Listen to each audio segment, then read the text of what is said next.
Welcome back, Mitchell Mustangs. Thank you for watching another video on this Wednesday, May 6th. So, when we finished reading yesterday, I just couldn't put out of my mind what happened to Miss Catherine and how she turned into Kate Barlow, the kissing Kate Barlow, and the whole scenario between Sam and Miss Catherine, and how the town said that it was not okay for them to have a relationship. Racism. So, thinking back to when we started this book, I shared with you that I watched a video and Louis Sachar was interviewed, and he said the whole idea of this book really just came from wanting to write about the setting, the heat of Texas. Well, he is such an incredible writer that he's developed these characters to have meaningful things occur to them. And even though he says his purpose was just to write about moving from California to Texas, he's including things for us to pause, to reflect upon, to think about. And sometimes authors include things which he did that shock us. It was so terrible what happened yesterday to Sam. And for Kate, Miss Catherine, to turn into a person who was able to shoot the sheriff and move right along, I think that was intentional. I don't think there are any mistakes in this book. Louis Sachar wants us to think about racism and think about the unjustness of it. And when I read yesterday, I was shocked, I was heartbroken, and it's going to stick with me forever. And I appreciate an author who writes about deep issues, writes about universal ideas. That's a universal idea. That's not just something that touches me. That's something for everyone in our entire world to think about. How do we treat other people? So, as you read your own independent reading books, where are there places that you just have to stop, really think about, oh my goodness, how does that relate to me inside this universe? What is Louis Sachar, or what is your author speaking to you about for you to think about as you live your own lives? So let's read on today, and let's see if this chunk right here, because we talked about chunking yesterday, so this chunk of trying to figure out Kate Barlow, kissing Kate Barlow, and her story, how it fits into the whole story. But let's not forget about what has happened here, and think, is Louis Sachar, is this a theme, a string that's tying throughout the whole book? I think it is, because when Stanley showed up at Camp Green Lake, he talked about how some children were white and some children were black. So I think he's putting lines in there. Somebody referenced Zero as being Stanley's slave yesterday. Maybe it was the day before. So I think this is an important thread that not only explains why something is happening, this part of the story, but it's a universal issue for us all to think about. And do your books have universal issues for you to think about? So let's read on.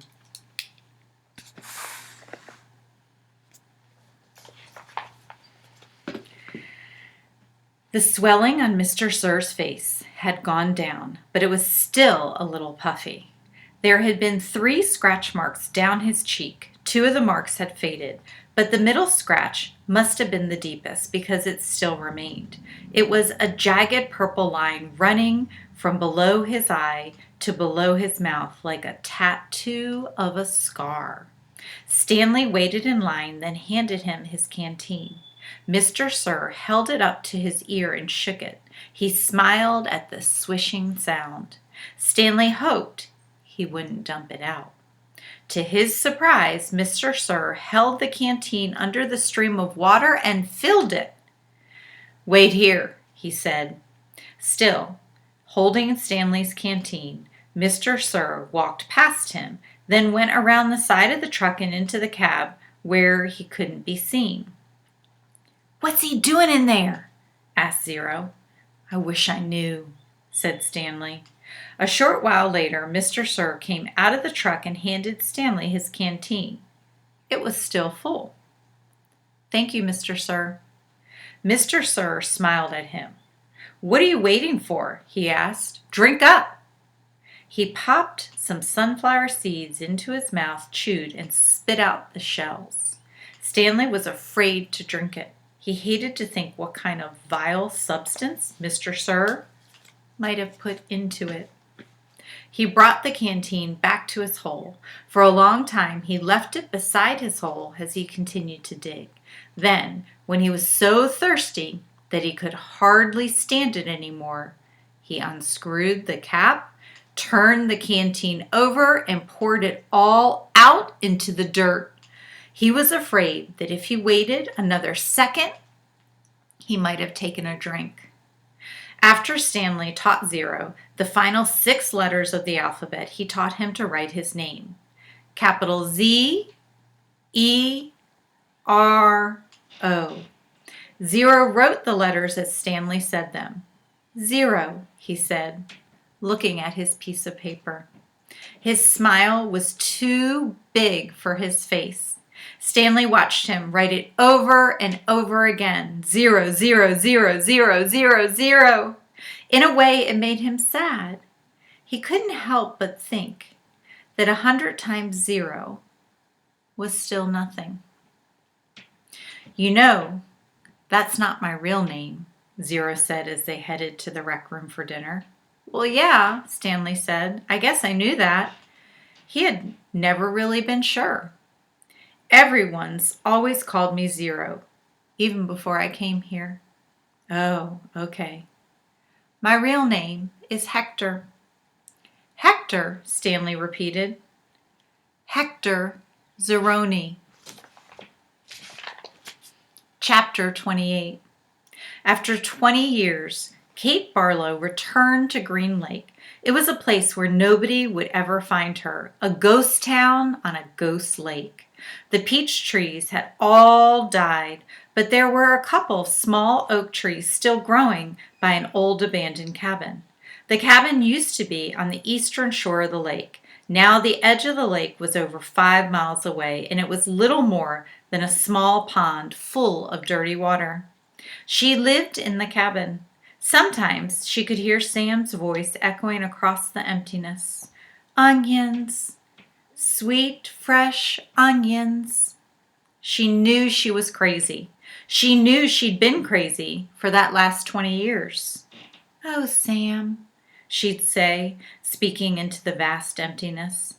"I know it is hot, but I feel so cold. My hands are cold. My feet are cold. My face is cold. My heart is cold." And sometimes she would hear him say, "I can fix that." And she'd feel his warm arm across her shoulders.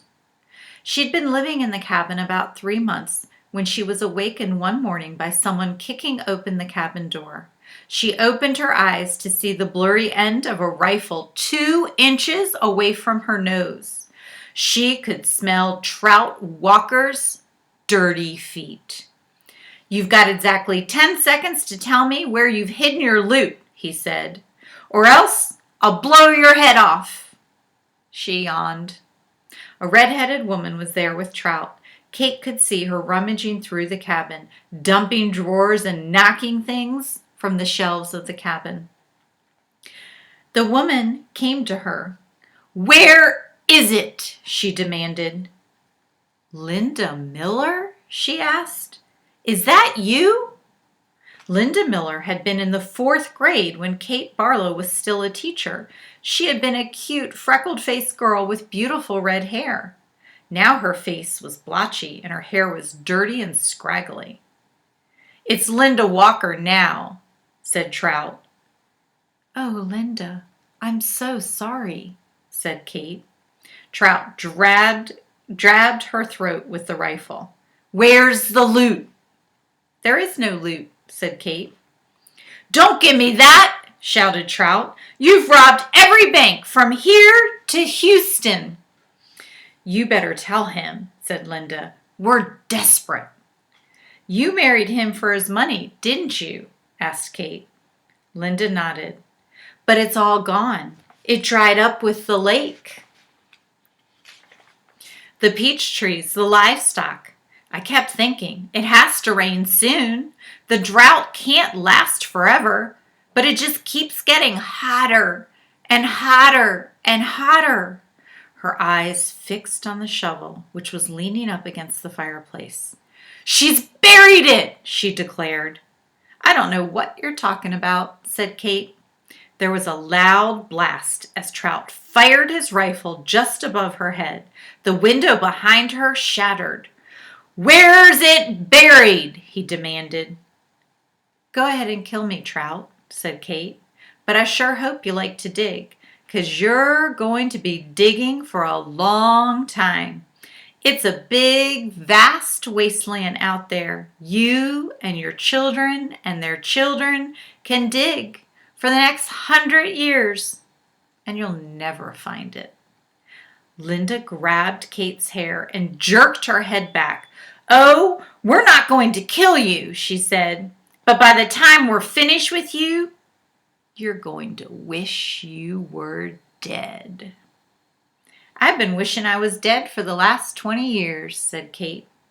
They dragged her out of bed and pushed her outside. She wore blue silk pajamas. Her turquoise-studded black boots remained beside her bed. They loosely tied her legs together so she could walk, but she couldn't run. They made her walk barefoot on the hot ground. They wouldn't let her stop walking. "Not until you take us to the loot," said Trout. Linda hit Kate on the back of her legs with the shovel. "You're going to take us to it sooner or later, so you might as well take us sooner." She walked one way, then the other, until her feet were black and blistered. Whenever she stopped, Linda whacked her with the shovel. "I'm losing my patience," warned Trout. She felt the shovel jab into her back, and she fell onto the hard dirt. "Get up!" ordered Linda. Kate struggled to her feet. "We're being easy on you today," said Trout. "It's just going to keep getting worse and worse and worse until you take us to it." "Look out!" shouted Linda. A lizard leaped toward them. Kate could see its big red eyes. Linda tried to hit it with the shovel and Trout shot at it, but they both missed. The lizard landed on Kate's bare ankle. Its sharp black teeth bit into her leg. Its white tongue lapped up the droplets of blood that leaked out of the wound. Kate smiled. There was nothing they could do to her anymore. "Start digging," she said. "Where is it?" Linda screeched. "Where'd you bury it?" demanded Trout. Kate Barlow died laughing.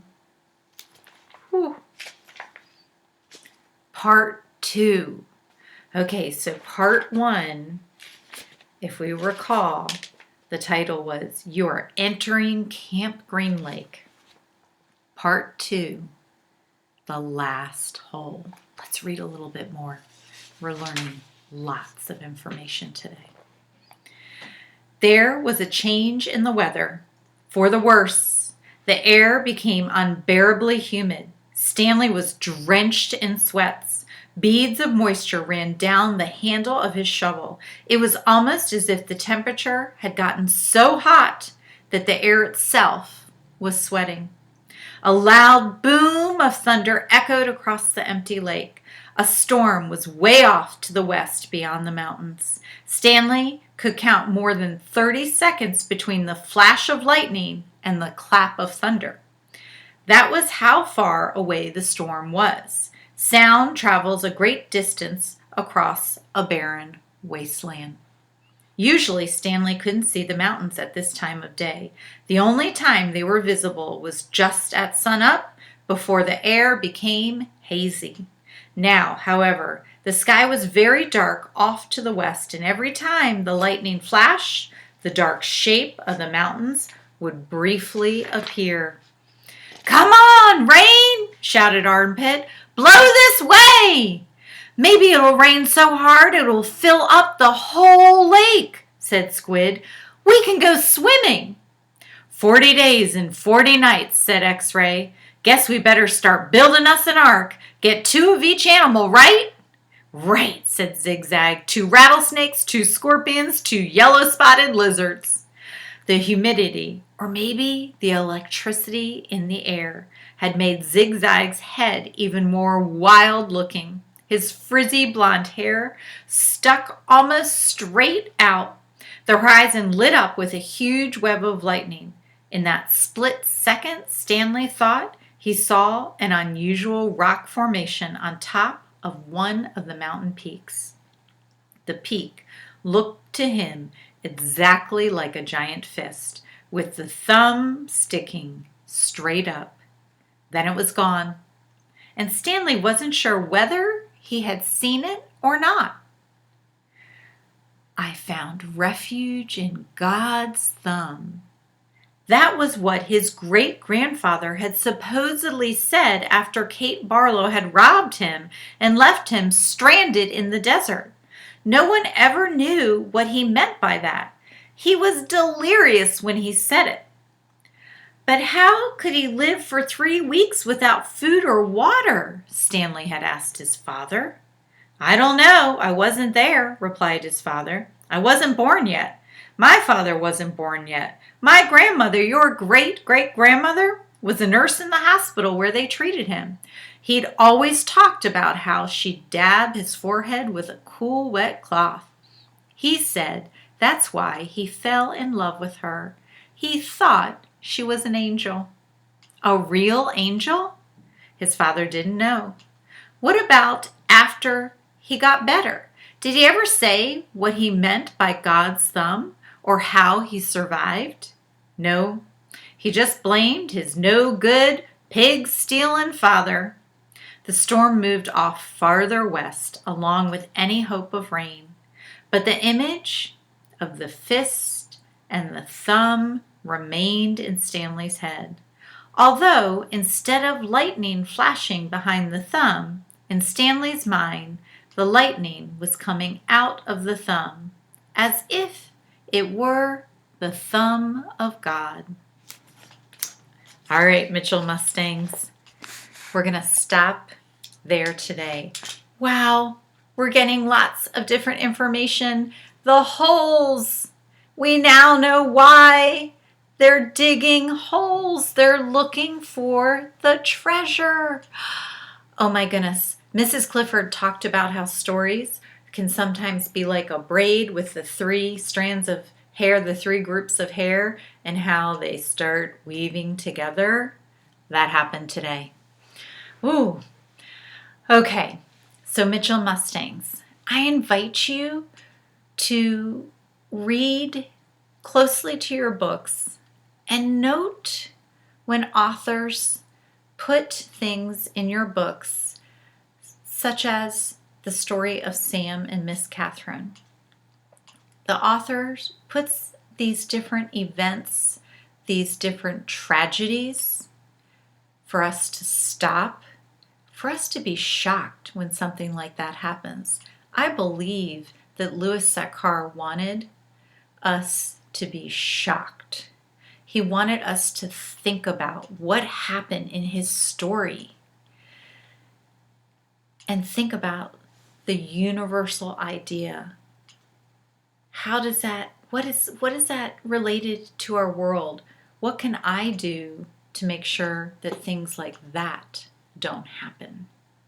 So, the last thing I want to say to you, Mitchell Mustangs, is stay safe, happy reading, happy writing, and I hope, I'll say one more thing, I hope you're reading books that stick with you. If you notice my little image today, it's hard for you to see, but I had a little heart with an X through it because there are certain scenes in books that we read that are so dramatic and terrible, but so well written that they make us stop and pause. And hopefully to reflect upon how can we stop things like that. We're reading about that because we don't want things like that to ever happen. How can we have a positive impact on the world? Books can do that for us. Books can stay with us, and we'll never forget certain parts of books that will help us to possibly be better versions of ourselves. So, thank you. Have a good night.